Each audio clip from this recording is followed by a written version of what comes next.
Live from New York, this is the Harvey Hour. My name is Nathan Harvey, and as always, I'm joined alongside my dad, Stephen Harvey, on a beautiful Monday evening. It's July. We ended the show on June 30th. Tomorrow's the 4th of July. Tomorrow's the 4th of July. Happy early Independence Day. We don't have a show on Tuesday, so I thought I'd get that out there. We got a pretty big show planned today. The news that we thought wasn't going to happen back on Friday, it turns out it is happening. Damian Lillard has requested a trade. We'll jump into that. Russell Westbrook re-signed. We talked about him on Friday. We got some Patriots stuff, and we have some New York Jets news. So it's going to be a pretty big show. So let's jump right into it with our first topic. So Damian Lillard has actually requested a trade from the Portland Trail Blazers. He has spent the past 11 seasons with the Blazers and has said over the course of probably, the past 3 or 4 years how he wants to stay loyal to Portland. Portland is his home. He doesn't want to go to a different team. And it turns out that was a big lie, and he had a problem with ring chasing, and now it seems like that's actually what he's doing, moving away from Portland because they haven't been a contender for a number of years now, and he wants to go to a team that'll actually contend, like the Heat, Clippers, Celtics, Sixers. The Spurs have even showed interest, the Timberwolves, the Pelicans. A lot of teams are trying to jump in on Damian Lillard. So I want to know, what is your reaction to Damian Lillard's request for a trade? And also, what team do you see Damian Lillard going to when it's all said and done? Well, I think that he remained more loyal to them than they were to him. Okay. Right? I mean, they went 11 years there. They didn't win a championship. They did make the playoffs a few times. They didn't put the pieces around him to get them to the championship. So that's one thing. And now they used their draft pick to pick a point guard. Right? Right. So, I think that Lillard, I don't begrudge him for requesting a trade. I think he's making the right move for himself, right? I mean, he did spend 11 years with them. So it's not like he didn't show a lot of loyalty to that team, right? He gave them every chance. They were horrible last year. They were. Right? And he had a great year. So it's not him. It's the pieces on around him to make the team better. And that team didn't do it for him. So now they're going to rebuild, and he's going to request a trade, and that will help them rebuild, right? They should get a lot for him, for sure. You would think. He doesn't have a no-trade clause, so he could wind up with any team. I hope they will try to put him on a team that has a chance. Right.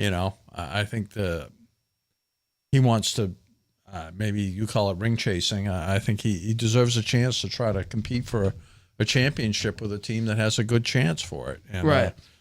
They can't trade him until the 9th of July, but that's right around the corner here. It's about a week. Less than a week. Less than a week now.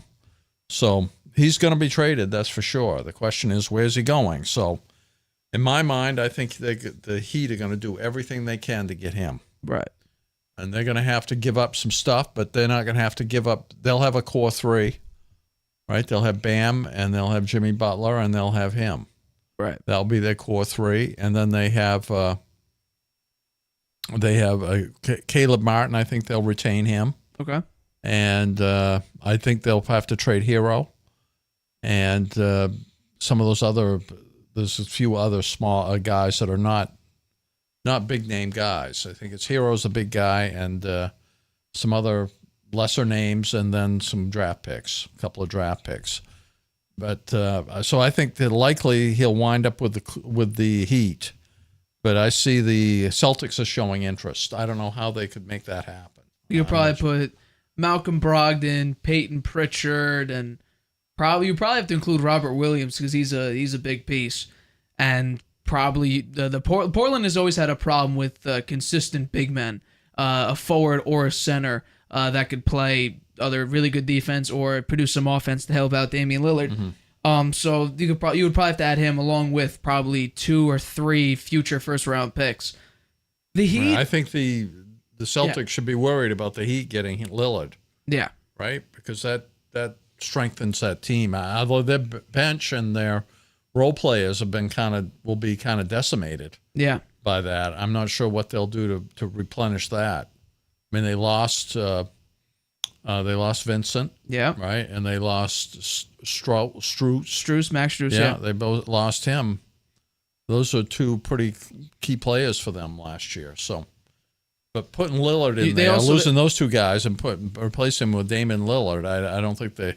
I think they just step up. They also lost Cody Zeller yesterday, who was a pretty. He did okay. He did okay. He was a good backup. And they also lost Victor Oladipo, who's going back to the Thunder. Oh yeah. So he's gone as well. So right now you're left with Kyle Lowry, and that's your only point guard. Because Tyler Hero is considered a shooting guard, and he'll probably be a part of that trade to send Damian Lillard to the Heat potentially. Does Lillard have any interest in the Nets? I don't see them mentioned here. I thought that I thought he said he might be willing to go there. They have the Bridges, Heat are his favorite team. Bridges and Johnson. Well, Bridges, I don't think they're gonna. I highly doubt Bridges is gonna go anywhere from the Nets. No, I don't think he's going anywhere. I thought that Lillard would join them. Yeah, that would be the big three for them. I don't think you should. Because right now, the report is that the Heat are the obvious favorites because it makes sense. They just made the finals. They're a pretty good team. They're a really good team. They made the finals. They have a great coach. They do have a phenomenal coach, and he wants to be part of that legendary Miami culture with Pat Riley, with Eric Spoelstra. So it would be interesting to see whether or not he goes there. I think they're the favorite.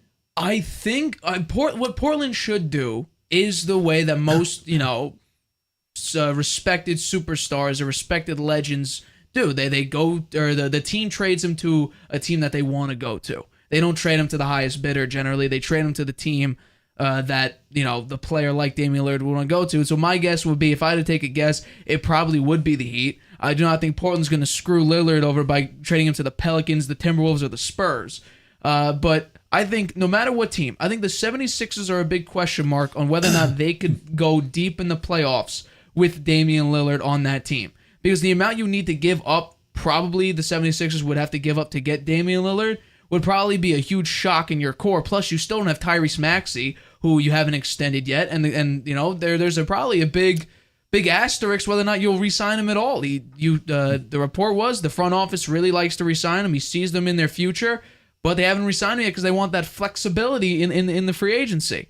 So the Heat probably are probably going to be the best bidder for Damian Lillard for just personnel reasons, for culture reasons. The price, I'm not too sure, because once again, you don't have a star to give up. You don't have a star to give up whatsoever. You have Tyler Hero, who has been injury prone the past couple of years, but has been incredibly efficient when he plays. He's a 20-point scorer as a sixth man. So he's incredibly efficient off the bench. You may need to give up a Duncan Robinson or a Caleb Martin. Now, they don't probably want to give up Caleb Martin, but you may have to, along with future first-round picks. And, it's very hit or miss later in the rounds, generally in the NBA draft, whether or not you're going to get a star to a superstar in the draft later on in the draft. So maybe the future first-round picks or, second-round picks too doesn't matter that much, and maybe you're only on a win-now situation. But to have Bam, Butler, and Damian Lillard there, that could be a finals team again. The Celtics, you add that to Derek White, Jason Tatum, Jaylen Brown, and Kristaps Porzingis, Al Horford. That's also a championship team. Yeah. Do I think, though, Embiid and Lillard and Tobias Harris can get you to the promised land? I don't think so. I also don't think Wemby and Lillard could get you there as well. I don't think, because apparently Cat is supposedly on the trading block for the Timberwolves. I don't think Gobert and Damian Lillard can get you there at all. And then the Pelicans, Brandon Ingram, there's a chance you may need to give up Brandon Ingram, because I don't see the Pelicans should, but I don't think they will move off of Zion, because his upside when he plays is some of the best efficiency we've seen in NBA history, except he doesn't play. Lillard's owed a lot of money. He is. He's owed about $92 million, give or take. Yeah. I have the number here. It's $93 million over the next 2 years. He's no youngster, but I still think he's got 3 good years in him, for sure. I would probably agree with you, yeah. Now, he just came off of a phenomenal season, having over 32 points a game, along with seven assists as well, shooting almost 38% from 3 and nearly 50% from the floor. He's their only player. So he was basically doing everything. But we also have to realize... What did he shoot? What was his shooting percentage? 46.3% from the floor, 37.1 from 3. That's good. Really good. And he could also make his free throws, which some people on the Heat have a problem with, making free throws. So my guess would be the Heat are probably the correct answer here to team up with Jimmy Butler and Bam Adebayo. that'll probably be the way you want to go. But the question is, what are teams going to pay? He's a 32-year-old guard. The last time he played a full season was 2014, 2015. He hasn't played an entire season, and that could be he sits out because the Trailblazers have been out of playoff contention for a while, so they want to sit him, don't want to get him hurt. Yeah. He only played 29 games, not this year, but for the previous year as well. He played 58 this year, so he's not a full season player, and at 32 years old, how much could you really expect from a guard who basically needs to try his very hardest day in and day out to win you games because Portland is so bad? On the Heat, you could take one step back a little bit on maybe your 110% effort and maybe drop it down to 90% because you have other guys you can rely on, like a Jimmy Butler, like Bam. So you have those types of players. The question is, though, who will back up Damian Lillard? You're going to see 38-year-old Kyle Lowry in the as a backup? Don't they have him signed for another year? No, he's on the team, yeah. Yeah, so I think he'll be the one. I don't think really. He's going to be coming off the bench again. My guess would be this is going to be like a Suns situation. Now, the Suns actually have been signing pretty decent bench players, but it could be the Suns we saw last year where you have a great top three, or in the Suns' case, it was a top four if you want to include Ayton at the time, who averaged nearly 20 and 10. But you had Chris Paul, you had Devin Booker, and you had KD. They had no one else. If the Heat go in and trade away Tyler Hero, 20 points a game, you trade away some other role players, you could give up Caleb Martin. Who are you going to have when Dame or Butler or Bam are off the court?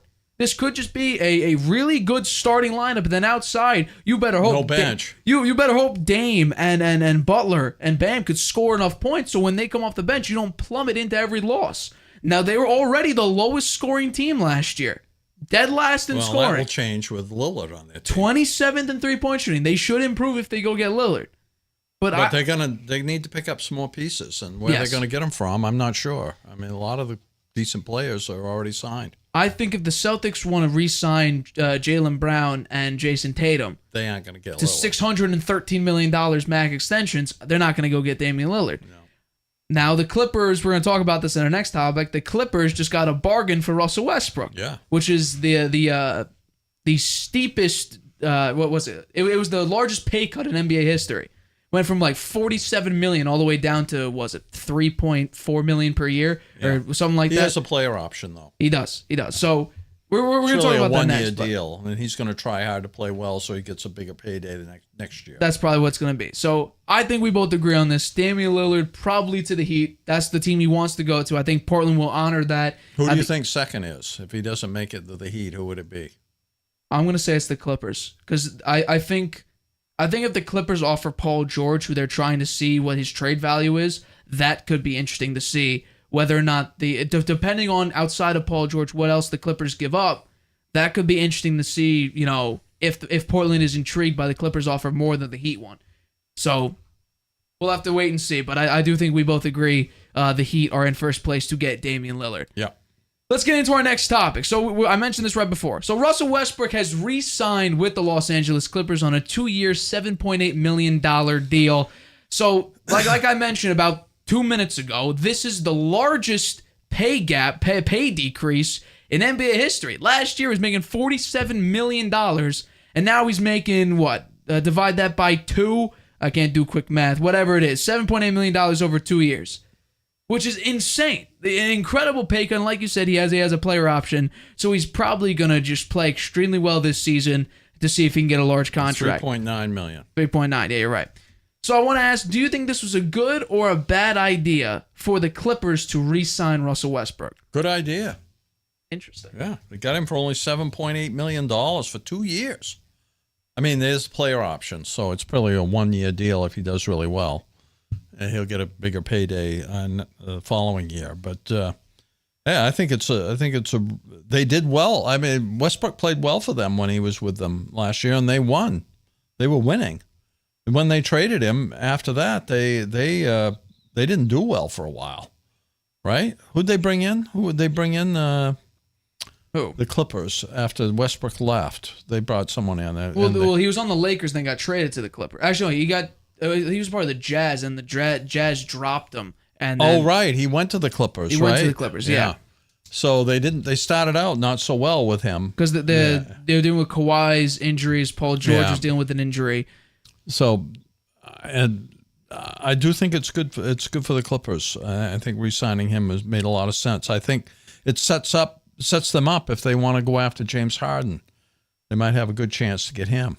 It does allow them more flexibility. Harden and Westbrook played together before, and both on the Thunder and Houston too, right? Yeah. So I think it gives the Clippers some options here, and it may entice Harden to join them. I will say this. The large question mark when Russell Westbrook got to the Lakers was, how do you use him? He was an extremely high usage guy on the Thunder. Actually did well on the Lakers. He coming off the bench, yeah. That's the big thing. It wasn't until the Lakers started like 0 for 4, Russell Westbrook, a lot of turnovers, horrible shooting, that they said, you know what, we're going to put him on the bench. And at first, he didn't like that because he was a high usage guy. He's a walking triple-double. So it took a shot to his ego. But he was put on the bench, and he was sort of playing that sixth man. And I think, honestly, if he stayed at the sixth-man spot the entire season, there was a chance he could have been in the running for sixth man of the year, potentially over Brogdon, and it could be over Emmanuel Quickley. Now, Malcolm Brogdon did win sixth man of the year, but I think if Russell Westbrook stayed in that sixth man, he could have had a decent shot because when he was on the Clippers playing as that sixth man, he was pretty good. Now he's signing a team-friendly deal, which obviously opens up some options for the Clippers to make moves to go get a guy like James Harden, like you said. But I will say this. Russell Westbrook, the past couple seasons, his shooting has been terrible.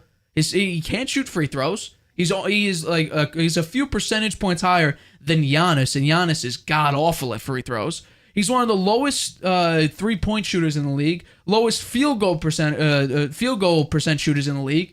He can't shoot the ball very well, but I will commend him on this. While he doesn't do it really efficiently and effectively, he puts a lot of effort into his game.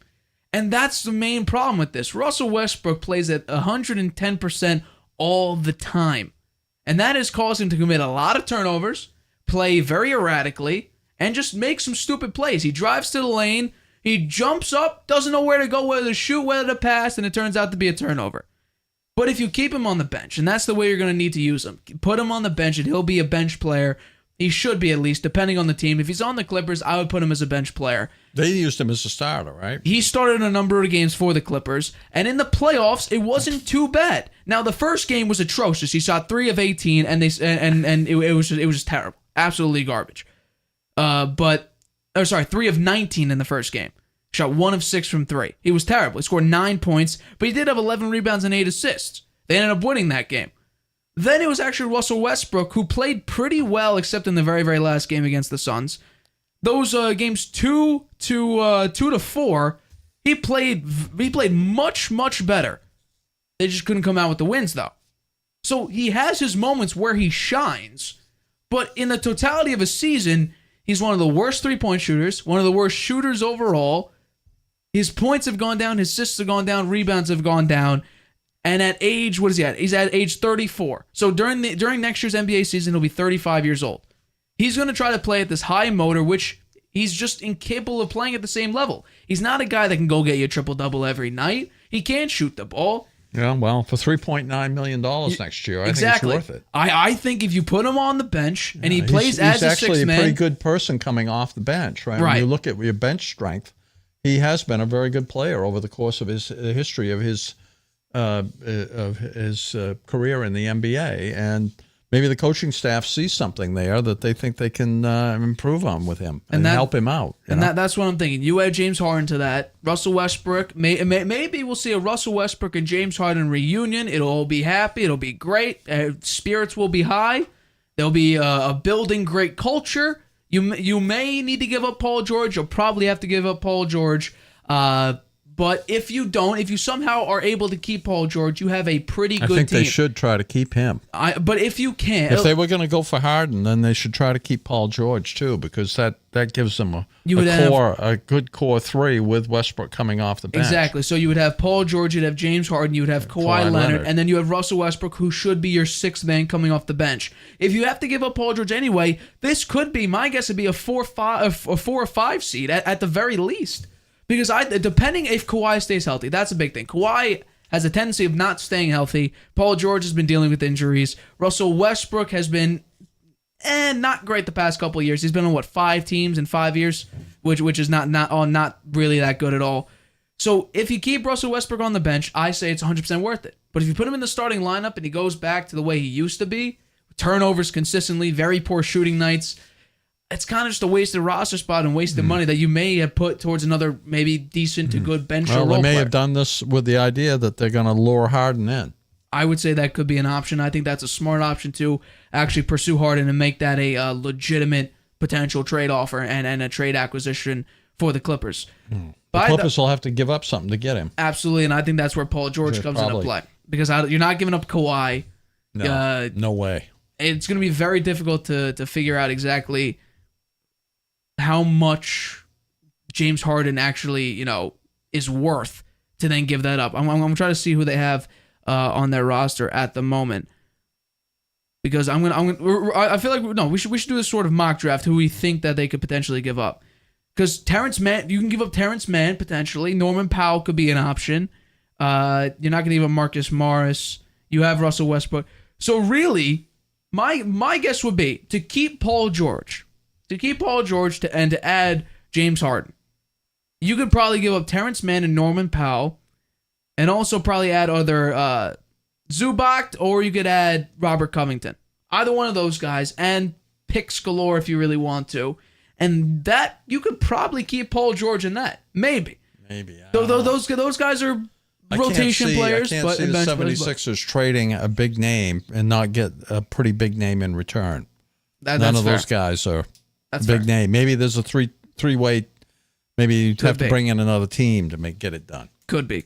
But it was just quick off the top of the head. Yeah. No, that's fine. So we'll see. I do think though, if you play him in the correct role, you don't throw him in the starting lineup and have him play 35 minutes a game and have him. That's the big thing. Don't let him bring the ball up. Just let him play off the ball. Get it? Maybe he takes an open shot. He'll probably miss it, but it is what it is. Put him on the bench. Let him play as that bench player, and I guarantee you this probably would be worth it. All right, so coming up, Robert Kraft says the Patriots have never been stingy when it comes to spending money on players, and The Athletic ranked the New York Jets as the most overhyped team going into next season. We talk and discuss that right after this. You have a lot to say. Maybe you've thought, I should start a podcast. Meet Anchor, the easiest way to make a podcast ever. It's a powerful mobile app and web tool that lets you record a podcast anywhere and distribute it everywhere. It's great whether you're a seasoned pro or just starting out. And it's 100% free. You can record your show straight into Anchor on your phone, iPad, or the web, using any mic you want. Record alone or with friends or co-hosts anywhere in the world.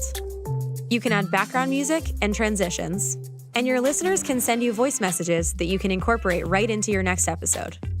If you want to produce your show using another app, you can upload your own audio directly from web or mobile and still take advantage of Anchor's totally free podcast hosting. Once your podcast is ready to publish, Anchor can automatically distribute it to every major podcast platform. That includes Apple Podcasts, Google Podcasts, and Spotify, so your listeners can hear your show wherever they want. And on the web, you can see detailed analytics about how people are listening. Plus, you'll get a great-looking profile page where anyone can listen to your podcast or subscribe to it. And if you want to ask your audience to support your work, Anchor makes it easy to collect monthly payments from the people who love your podcast and want to see it grow. You really don't need a recording studio, expensive equipment, or a bunch of technical knowledge to deal with a podcast feed. Just get started and join the diverse community of podcasters already on Anchor. We can't wait to hear your podcast.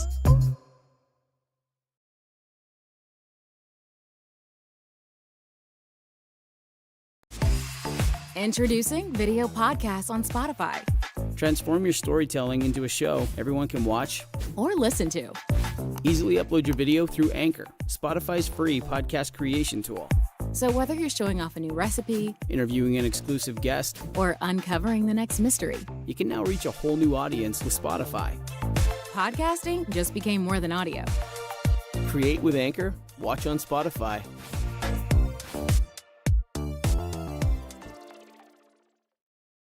Welcome back to the Harvey Hour. My name is Nathan Harvey, and as always, I'm joined alongside my dad, Stephen Harvey. Let's get into our next topic. So we got a little bit. We got some Patriots news. I always love talking about the Patriots, and this time it's Robert Kraft making a comment because not too long ago, Bill Belichick made a comment about how the Patriots were the 27th team in cash spending, which is pretty interesting. And Greg Bedard from NBC Sports Boston he asked Kraft about it, and this was Kraft's response. He said, Bill Belichick has never come to me and not gotten everything he wanted from a cash spending perspective. We have never set limits. Money spending will never be the issue, I promise you, or I will sell the team.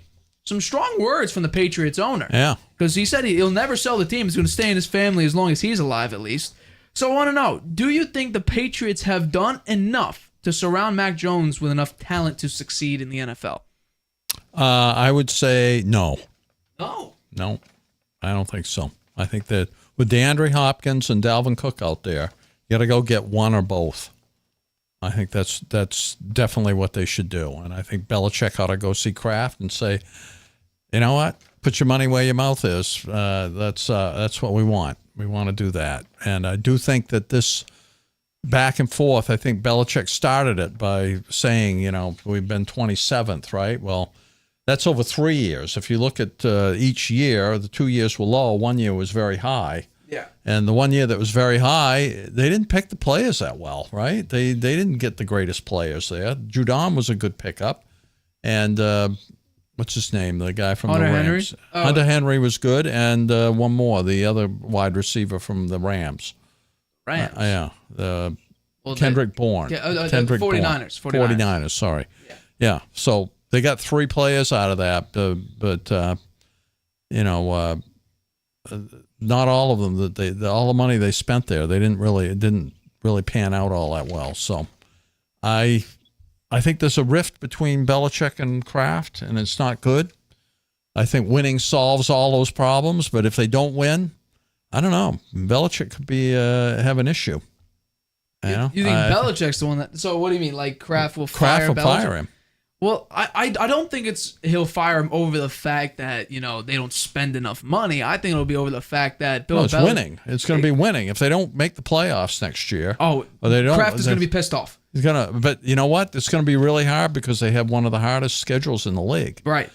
So I think it'd be tough on Belichick. I don't think that he deserves to be fired, even if they had a poor season. I don't think he deserves to be fired after all that he's done for that franchise and being one of the winningest coaches in NFL history, being the greatest defensive mind in NFL history.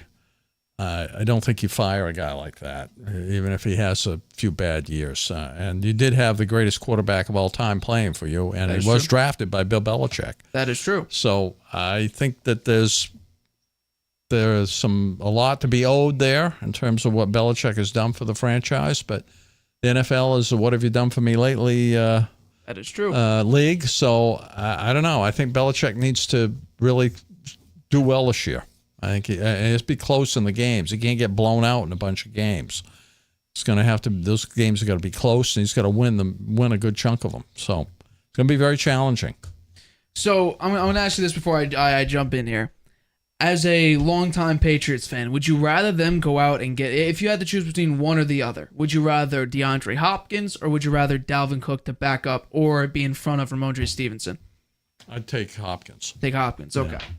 Well, my take on this is I have been critical of Bill Belichick for the past about year to 2 years since Brady left. And Cam Newton, I'm not going to entirely blame Belichick and the Patriots offense with Cam Newton. They weren't ready. I'm sure at least Robert Kraft and maybe a little bit of Bill Belichick expecting Tom Brady to potentially take a pay cut and stay with the team. That just wasn't the case. So the 2020 season, to me, it is what it is. Cam Newton had his moments. It looked great. COVID may have screwed him up a little bit. It seemed like he was never the same player after COVID. So I'm not going to put him on the 2020 season. 2021 is where I started Bill Belichick's timer for me. How fast could the greatest coach of all time, and especially the greatest defensive mind of all time in NFL history, how can he get this team back on track? And it started off pretty well, because he got Mac Jones, who was a very Tom Brady-esque build to him and not a very athletic and mobile quarterback. He has a pretty decent arm to good arm, depending on his system, depending on who's his coach. You still had Josh McDaniels, who could have taken a head coaching job but decided to stay. So you had a lot of pieces, and Mac Jones actually performed very well. One of the best rookie seasons in NFL history. They went 10-7 and made the playoffs. They got crushed in the playoffs because they couldn't stop Josh Allen.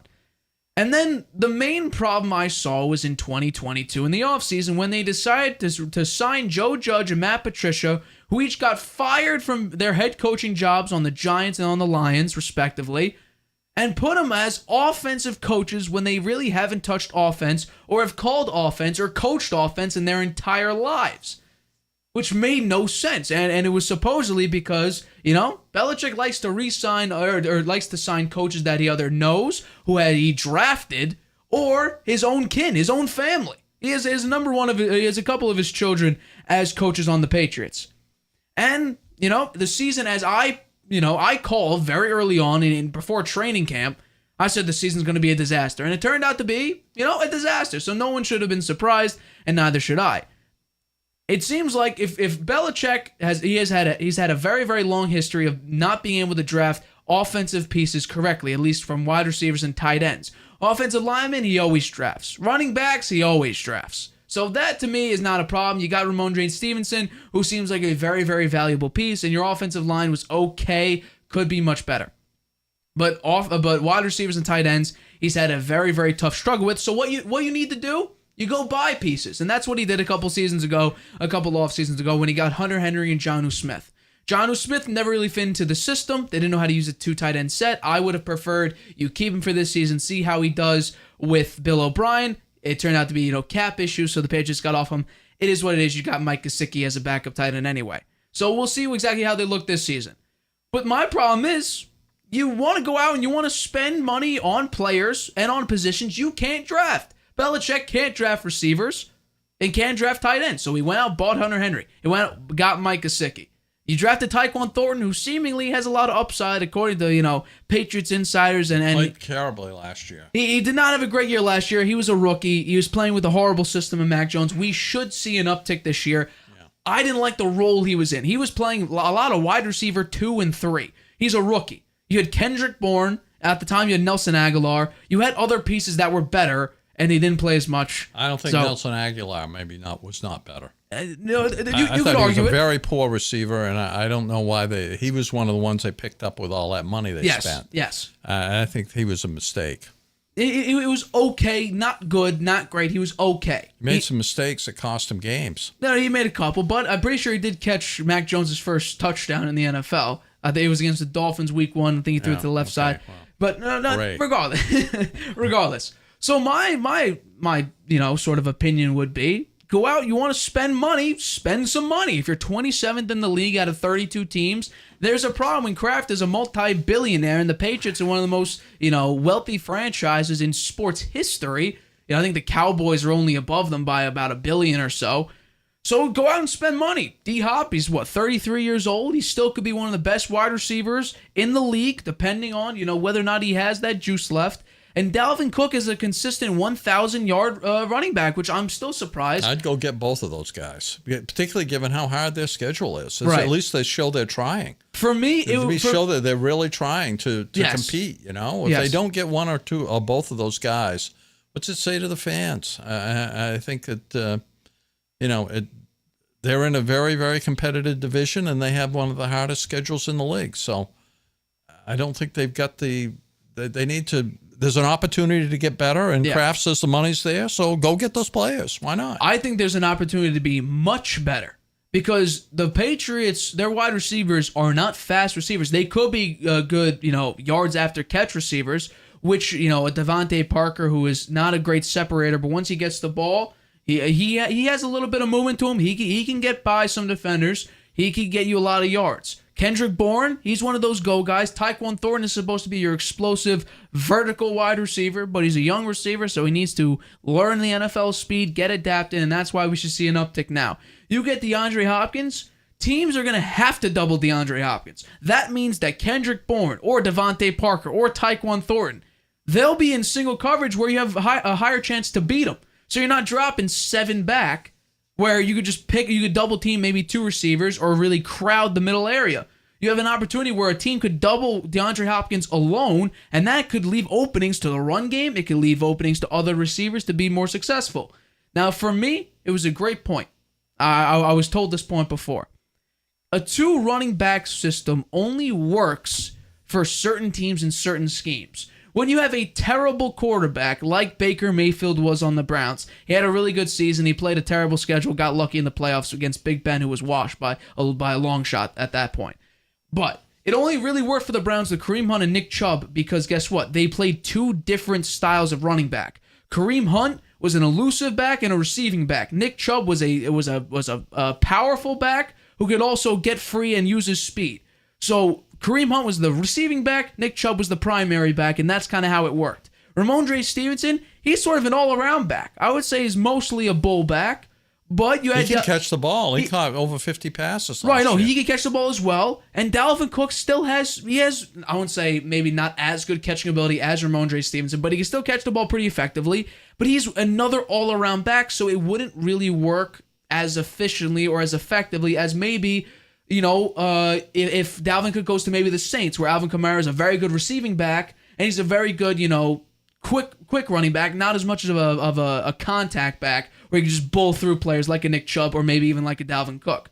So for me, both running backs wouldn't make 100% sense, but if you can get him cheap, there you go. I would get him if you can get him cheap. If you can get Zeke at a large discount, I would go for it. He could be your short yardage back. I think he had double-digit touchdowns last season. You put him in the red zone where the Patriots were terrible in, absolutely horrible in the red zone. Zeke is a short yardage back now. Put him in. He can get you 2-3 yards down the goal line. Have him barrel through players to get to the end zone. D-Hop gives you the wide receiver threat. Another running back, so I don't think Pierre Strong is going to be your running back 2 against an offensive line that is not great, could be much better. So if for me personally, I would go get D-Hop. If you can get Dalvin Cook or Zeke at a large discount, I would go get both of them and see where it could be. The reason I like Dalvin Cook there is running back's a tough position. He's easy, a lot of injuries in that position. Right. And having 2 really good running backs can help you get through the season with a good running back all the time on the field. Well, Damian Harris was dealing with an injury. He's been dealing with injuries over the past couple of seasons. He's gone. Right. What I'm saying is that's why Ramondre Stevenson stepped up in that running back 1 spot, showed what he could do. Yeah, but he got a lot of work. Right, and he was saying he was feeling it. And he got hurt. Week 14. He got hurt. He actually got hurt, but he continued to play. Right, he was dealing with injuries. Yeah, and so Pierre Strong and then what I keep forgetting his name. Harris, another Harris. Kevin Harris. Harris. He came in and he needed to be a running back. And those guys are special teams guys. And J.J. Taylor, he's like a 5'6" running back. Yeah. He's not all that great. So you're going to have guys that are special teams guys back up a pretty good running back in Ramondre Stevenson. That's why I think they should get Dalvin Cook. If you can get him at a discount, I completely agree with you. But if you're going to have to spend Kraft's saying he's willing to open the checkbook. If you got to spend $13 million on a running back that could be dealing with injuries all the time, I don't know if it's exactly worth it. I really don't. You're sounding like Bill Belichick then. You want to be very cost effective here. Hey, Kraft is saying, I'll open the checkbook if necessary. Hey, I've been over here for the past couple of seasons going, get OBJ, get DeAndre Hopkins. I'm saying these receivers are available. Go get them. Yeah, well, Hopkins is there for the taking right now. And I think they should 100% jump on that. If they're going to go one of the 2 players, Hopkins should be the one. Wide receiver is their huge hole. It's like a nuclear crater in their offense. Running back is, maybe like a shotgun slug hole. Maybe. Not that big. But it could cause some problems. They did very well last year, particularly given they had no creativity on their offense. Yeah, it was bad. Yeah, it was very, very bad. So should be much better this year, I would think. The offensive line still gives me a little bit of pause. We'll see if Bill O'Brien and Belichick signed the Oregon coach as their offensive line coach. Yeah. So we'll see how the offensive line works. We don't know if it should be better. I hope it's better, but we will see coming up next year.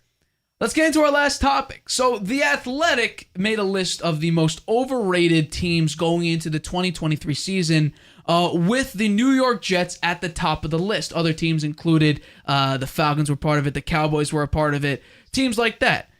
Some of the underrated ones, we're talking about the Broncos were underrated, the Chargers I believe were actually overrated, but the Jets were the most interesting team, probably as the most overhyped team going into next season.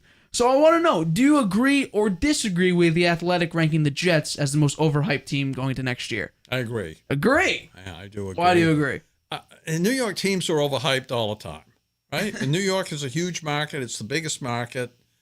The media likes to cozy up to New York fans and to the media in New York. And so I do think that The Athletic is right, that the Jets are overhyped. And I think that they've definitely improved at quarterback, right? Big time. But they still have the same head coach. And he is noted for making some blunders along the way. He doesn't know how to manage the clock. He has some gaffes at play calling that cost him some games. So whether he's able to step up and with the better team and make the right decisions or not remains to be seen. And the Jets they were after the halfway point. They were a lousy team last year. They weren't great. So they do have a better defense. Played reasonably well last year. Whether they can do it 2 years in a row on that defense, I don't know. It's sort of like I think of them a lot the way I think about the Lions, right? The Lions are favored to do much better this year. They did okay last year. They almost made the playoffs.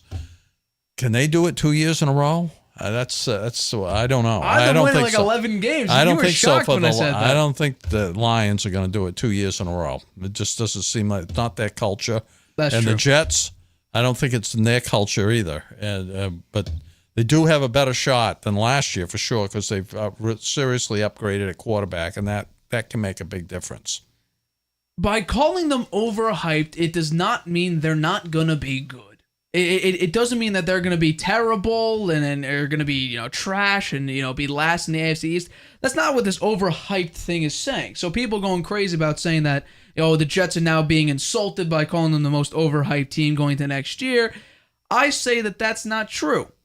Because there was one glaring hole, and it didn't really even cost them that much because they were still in playoff contention at the very end of the year with, Mike White and Zach Wilson and Joe Flacco and Chris Streveler at quarterback. They were this close to making the playoffs. They fell apart the second half of the year. They didn't get there. But they were one of the best AFC teams up until about the halfway point when it fell apart. You know what? You think they could have figured out how to win one out of those last 3 games, which would have got them in? There you go with the coach again. Yeah. Yeah. I will say this. The quarterback was the main problem, and they solved that with an almost 40-year-old quarterback who did not look great last year. Aaron Rodgers, going into this season, will be with one of the worst offensive lines he's had in a long time. The Packers' offensive line is significantly better than what the Jets' offensive line is right now. Mekhi Becton, 34 potential games over the past 2 seasons. He's played one of them. He's missed 33 consecutive games due to injury. He should be better. He lost a lot of weight. We'll see just how good he is, but we don't know what he looks like. We really don't know what he looks like for a long period of time. Yep. He played, 14 games his rookie season. Played one game. They've drafted some offensive linemen. They drafted a couple of bench players. They got Elijah Vera Tucker, I believe, last year. Who that's probably their best offensive lineman. Dwayne Brown is 40+ years old. We don't know how good he's going to be. Connor McGovern's not great. He's okay. Lincoln Tomlinson, we don't know how good he's going to be. But there were 2 glaring holes for the Jets going into the draft. Offensive line, which the Patriots probably screwed them over by trading with the Steelers, and tight end. I don't think Tyler Conklin is going to be an ultimate threat and an ultimate weapon for Aaron Rodgers. At the time the Jets drafted, you could have gotten, maybe a subpar, or you could probably overdraft for an offensive lineman, or you could have gotten the 2 best tight ends in the draft, Meyer and Kincaid. Instead, you went with, right now, who is one of your backup defensive ends, Will McDonald. That was your draft. With 30 seconds remaining, the pick was in. You got a backup defensive end. They were surprised the Patriots faked them out there. Yeah, no, they weren't that's ready probably for true. It. They weren't ready for it. They didn't know what to do right then. So your offense has one hole that is basically kryptonite for old now aging and slowing down quarterbacks, and that's a bad offensive line. If you have a bad offensive line, look at Tom Brady last year. When his offensive line was terrible and Donovan Smith was being called for penalties every second play, Tom Brady was frustrated. The offense looked terrible. Nothing really worked. And the reason why you may look up stats and say Brady had the lowest sack percentage or whatever, yeah, that's because he got the ball out in 2.2 seconds. So that's probably why. The offensive line for Aaron Rodgers has become more of a pocket passer. He's not as mobile as he once was. He's not escaping the pocket as much as he used to. He's now pretty much restricting himself to becoming a pocket passer. And now with a okay offensive line, with a glaring hole to be your offensive line, that could cause some problems for a guy that's coming off an okay season. And tight end is not one of your strong suits for the Jets. So you're hoping on Breece Hall having another great start to a season like he did last year in his rookie year, Garrett Wilson having another, phenomenal wide receiving year, and Alan Lazard and McCole Hardman to step up and be your wide receiver 2s and 3s. I don't think Corey Davis is going to have a tremendous impact, and for damn sure Randall Cobb ain't going to have much of an impact. He may get 10 snaps a game. I don't think he's going to be out here, and Aaron Rodgers is bringing up signals from, 2014 and breaking it down that way. I just don't see it. And the defense. The NFL offenses generally stay consistent. If you have a really good offense one year, you generally have a really good offense the next year. A top 10 offense will probably stay within the top 10 the next year or the year after that. Defense, it's quite interesting. Defenses fluctuate with sort of the same group because guess what? The level of quarterbacks, you may play terrible quarterbacks one year, so you win a lot of games, your schedule gets bumped up into the harder tier of quarterbacks. The Jets are probably playing a very hard schedule this year, one of the hardest schedules, and their defense were being fourth last year up against a decent amount of bums last year. They're playing harder quarterbacks. Their defense may not be in the top. I'm saying it probably will be because there's a lot of talent, but there's a decent chance the defense won't be top 10 next year. Just saying that there could be a chance. You were number 4. I don't see the Jets defense repeating as the number 4th defense again. So defenses fluctuate, offenses stay somewhat consistent, so we'll see. I think the Jets, as a rough draft, I had the Jets, the Bills, and the Dolphins all winning 12 games. Maybe in my rerun, I'll have to break it down again and see. Maybe there's an upset here, upset there. 12 games for the Jets. 12 games for the Jets. But I don't know. That's just based on, I think based on what I did for the preseason standings predictions, yeah. I just did matchups. Who is the better team right now? And I just said the Jets won 12 games. Now, maybe we'll see an upset here, an upset there. We'll have to see. In Week 8, obviously, is probably the best prediction for standings that I can give. But in about, 2 months or so, I'll give a month and a half or so, I will give my before Week 1 standings predictions. We'll see where the Jets land there. Aaron Rodgers coming off an okay season. The Jets, my guess will probably be the other 2 or the 3 seed, depending on Tua's health and whether Vic Fangio can get that Dolphins defense to step up with Jalen Ramsey, with Howard, with Bradley Chubb, to have them, keep going.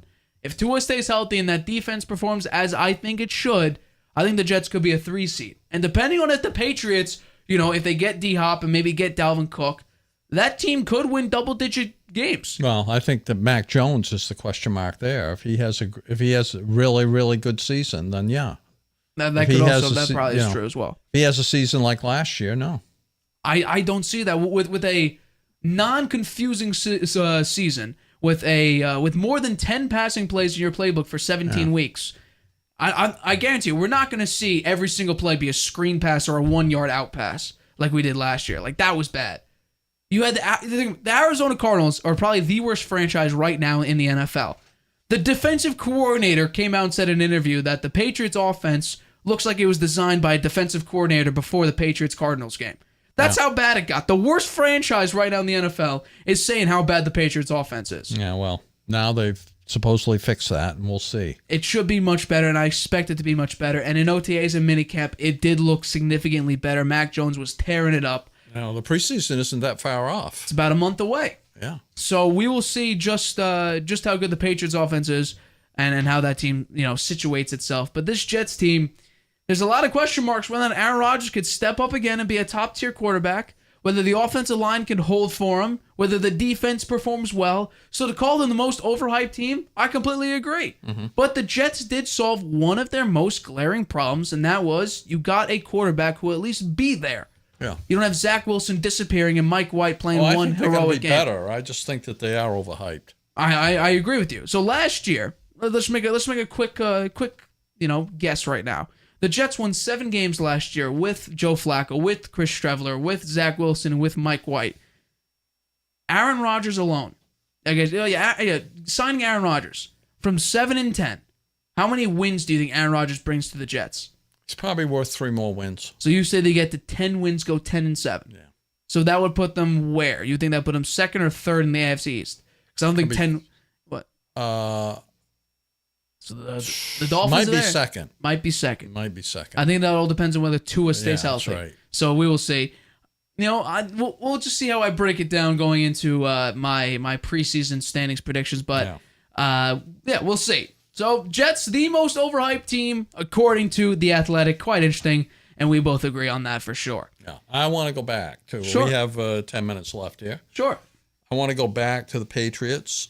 Okay. I want to ask you, if the Patriots have a terrible season next season and Robert Kraft fires Bill Belichick, do you think Bill Belichick retires or goes to another team?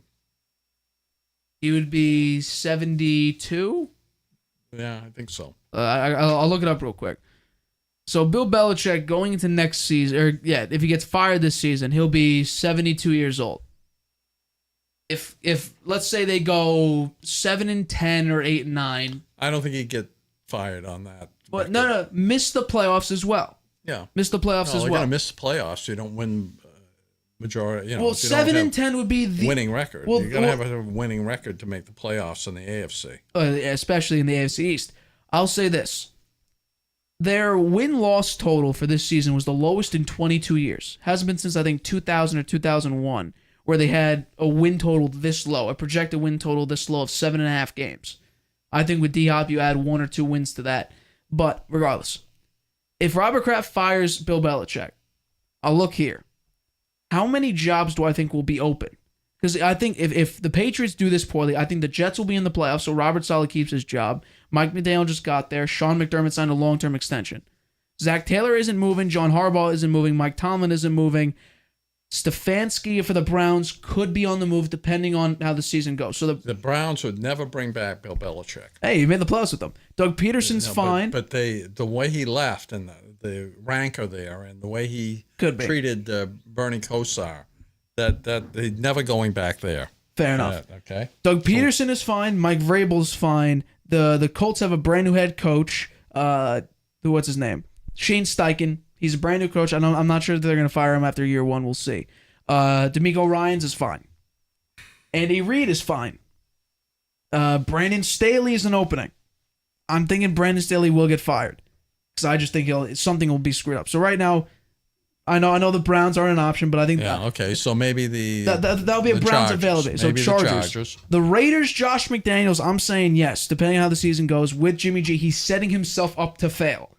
Because you have an injury-riddled quarterback and Brian Hoyer as the replacement for him. So that's 3. Denver's fine. Philly's fine. Dallas is... Oh, Mike McCarthy. I'm saying he's fine. So that's 4. Giants is fine. Washington, I'm saying that's an option. Minnesota's fine. Detroit's fine. Packers are fine. Bears are fine. Tampa, that's an option. I think Todd Bowles is a better coordinator than head coach. We'll see what he does with Baker Mayfield because that team, I think, has some talent, still has wide receivers, still has a decent offensive line. The running backs are a big question mark, but we'll see. Carolina's fine. Saints, Dennis Allen, I think he's on the hot seat. I'll say Saints are going to be an option.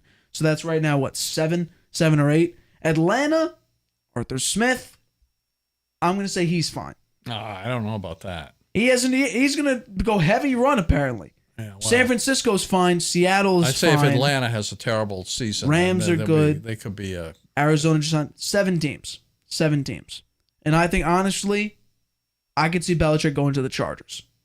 So I think the Chargers with Justin Herbert and that offensive prowess, he goes back to J.C. Jackson. He's got Joey Bosa. They got Khalil Mack.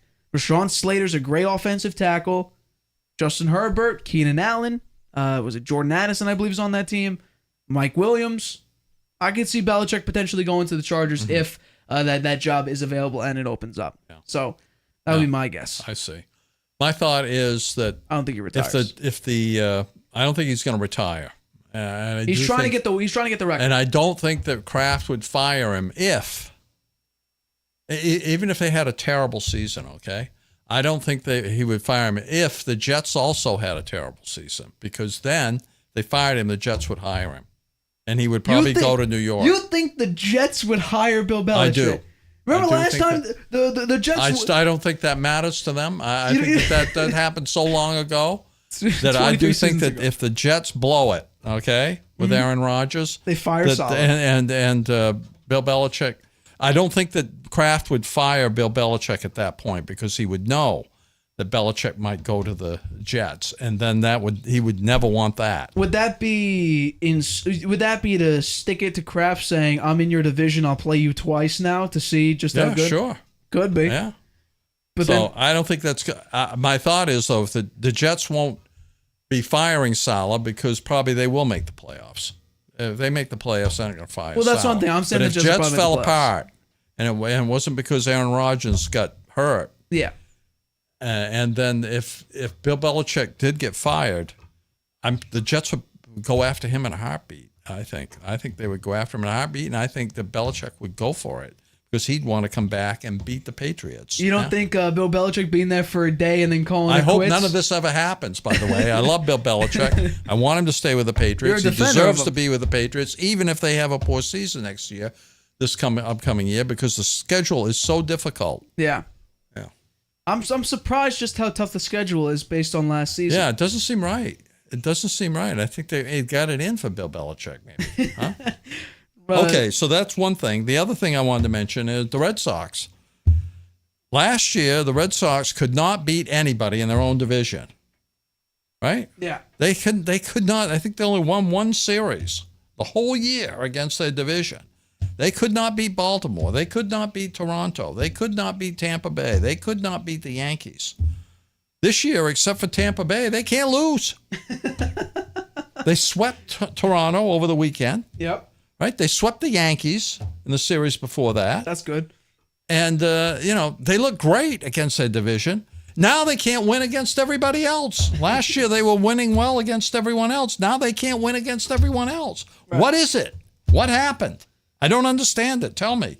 Well, it just so happens maybe their mind is, let's beat up on everyone in our division. And by the way, that would honestly not be a bad thing, because the AL East is the hardest division in baseball right now. So if you beat up on all the teams in your division, you win a lot of the games, you could have a chance to secure a wild card spot. Then you know what? They got swept by Pittsburgh. Yeah. All right? They got swept by Miami. That's not terrible. Miami's a good team this year. They lost 2 out of 3 to Minnesota. Come on, they should have. Those are games that they should not have been swept by those other two teams. Correct. They got beat 2 out of 3 by Arizona. They should have picked up at least amongst all of those games. They should have picked up 3 or 4 more wins. They should have had 3 or 4 more wins. In their defense, though, outside of Miami, Minnesota, you said, right? Yeah. They're leading the AL Central right now. They're on top. Miami's number 2. But if the Red Sox were in their division, they would be the top team. Correct. Right? They would be a game up. Yeah. So they should be playing better against Minnesota. Miami has a better record. Arizona has 50 wins right now. Yeah. Arizona is a phenomenal team right now, which surprised me just how bad they've been recently. The past couple seasons, they won like 30 games or something like that, or 50 games. That's not that bad. I'll look at the actual number. They won 52 games 2 seasons ago. 52, and right now they're at 50 wins. Yeah. Already. What is it? Is it people they brought up from that farm team, or they got Arizona is a shockingly surprising team. And it's a very underwhelming team. The Padres. I think we each had them winning the NL West. Too many superstars on that team. Could be. And one more thing about the Red Sox. Sure. Alex Verdugo should make the All-Star team. He's one of the best right fielders in baseball right now. Right. He's playing great defense. He's gotten a lot of clutch hits. He's had a lot of game-winning hits. The game yesterday, he hit a home run in the top of the 9th, put him up 5-4. Somehow they managed to get through the bottom of the 9th with a pitcher that nobody had ever heard of, and and nobody had ever seen. So that's probably why they'd never seen that guy pitch. So that's probably how he got through that inning. Right. But I think Alex Verdugo is having a great season, and he should be on the All-Star team. Well, there is a chance that Massa or Verdugo can make it because while Judge is on the All-Star team, he's going to be replaced because he's hurt. Yeah. So a lot of these players, there are actually a lot of players that made the All-Star team that are dealing with injuries right now and may need to be replaced. So there could be a chance Verdugo does get placed on the All-Star team as a potential thing. But there are some players that I'm like Massa. Massa has been great for the Red Sox right now. I'm pretty sure he had a home run yesterday, if I'm not mistaken, or the day before. He's batting .305. He's doing tremendous. But I do want to talk about this because I want to know your opinion on this. And we're going to go overtime, but we never talk baseball, and I think this would be a good time to talk baseball. I think the Red Sox should extend Alex Verdugo now. Because he keeps this up. He's going to be in big demand next year, and he's only on a 1-year contract for $6 million. Right. They need to extend him, keep him in the core. He's only 27 years old. He's a guy to hang on to. I'm going to ask you this right now: if you were to say the best player in baseball, who would it be? The best player in baseball, I would say, is Ohtani. I'd say it's Ohtani, and it's not even close. And I don't know how much of a chance this is, but Ohtani will be better than Babe Ruth eventually. He will be much better than Babe Ruth. Trust me, he will be, because he is a much careful, Nate. You're going to get hammered on that one. And you know what? It's you fine. are going to get clobbered on that one. You know what? This is why I'm going to say it. Because I do not think Ohtani's going to pull a Babe Ruth. When Babe Ruth went to the Yankees, he barely pitched. I think he pitched, a very, very few number of games. Yeah. He was mainly a pitcher and a hitter on the Red Sox. When he got traded, he wasn't a pitcher at all on the Yankees. Ohtani, my guess would be, remains a pitcher probably throughout his entire career, or at least for a large part of it. And I think when you go down the line, Ohtani will be a better two-way player than Babe Ruth was. I'm not saying Ohtani's going to go out here and sling, 60 home runs. But I do think Ohtani's impact, and it's going to be very, very difficult to see just how great of a player he will be and how much success he has if he stays on the Angels. No matter how great the Angels or how good Ohtani or how good Trout plays, the Angels will never be that successful. Right now, I don't get it with the Angels. Why they can't seem to put together a team that can at least make the playoffs. I have no idea. With Ohtani, I'm pretty sure Ohtani right now is winning in wins above replacement, which is absolutely phenomenal. I'm pretty sure Ohtani's also winning in slugging percentage. He's leading all these total bases he's leading in. On base percentage, he's .390, not great. Slugging percentage, OPS plus, all these things he's leading it. And the Angels are still third in their division. Third. It's crazy. They are behind. You would think they would have been able to put together a better team around Ohtani and Trout. They have Trout too. Right, Trout, who most of the 2010s was the best player in baseball, people thought. Still very good. Texas and Houston are both above them. Yeah. I'm surprised That's Texas a tough is this division. High. I'm pretty sure. Well, Texas went out and bought a team. They did. Yeah. And here's another thing with the Red Sox. You let Evaldi go. You let was it a pitcher? The other one. Waka go. And they're both leading the list. They're right up there in the top 5 or 6 in stats for pitching. They're doing fantastic. You also let Eduardo Rodriguez go, who his win-loss isn't great, but his ERA is 2.13. You would love to have that type of an ERA on the Red Sox, where their lowest ERA last time I checked was 3.9. No, they put their money with Chris Sale. Who is hurt all the time. Yeah, so it isn't great. But I will say this. The Red Sox, they're going to fire Bloom. That's going to happen. I don't know. I'm not so sure. They're waiting for Trevor Story to come back. Right? I'll look up the update on Story. And when he comes back, he's going to play shortstop. And that will put Kike Hernandez on the bench, which will be a good thing. And we'll see what happens then. I mean, they're playing just above 500. They're hanging around, playing above 500. They get him back. If they can go on a run there, they could make it to the playoffs. I'm trying to find a shot. Here. They do have a shot, I think.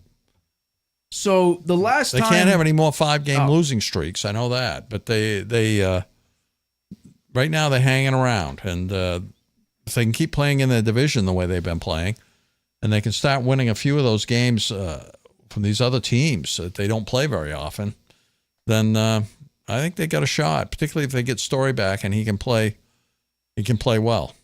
I will say this, you're probably not going to love hearing this. He's not coming back till 2030. A June 16th update. So Story that week was asked by the media when he thinks he'll be ready to play shortstop again. He responded with August. August. So he'll be out another month, probably. That's tough. And that was probably, I'm trying to find the most recent update for that, and that's probably the soonest that I could find. I'll keep looking, but there's a July, here we go.